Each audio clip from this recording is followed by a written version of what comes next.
अशी मी व्हिडिओ दाखवल्याप्रमाणे आम्हाला धमक्या देतात. तुमचं सरकार राज्यात असू नये तर केंद्रात असू धमक्याच देते. मी लोकसभा इलेक्शनला जेव्हा उभा राहायचं ठरवलं, मी माझ्या बायकोला, दोन्ही पोरींना आणि अख्ख्या कुटुंबाला विचारलं, कार्यकर्त्यांना विचारलं, सगळ्यांनी उभा राहतोय ते सहकार वर्षी शंकरराव मोहिते पाटील साहेब आणि विजयसिंह मोहिते पाटील साहेब यांना मानणाऱ्या जनतेसाठी उभा राहतोय आणि असल्या धमक्यांना मी पीक घालत नाही. यांना त्या दिवशी सांगितलेलं आहे घरातल्या लोकांना, मी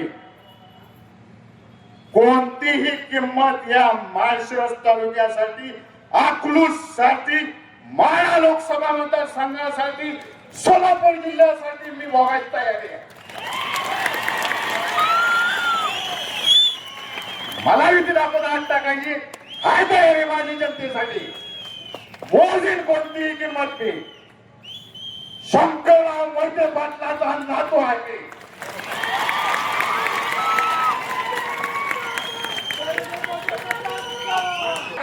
मोहिते पाटलाशी तुमचा भंग आहे. 2 तारखेला या अकलूजची जनता मताच्या रूपातून तुम्हाला करारा जबाब देणार आहे. या अकलूजची जनता काय दादांवर काय प्रेम करते हे दाखवून देईल. एबीपी माझा, उघडा डोळे बघा नीट.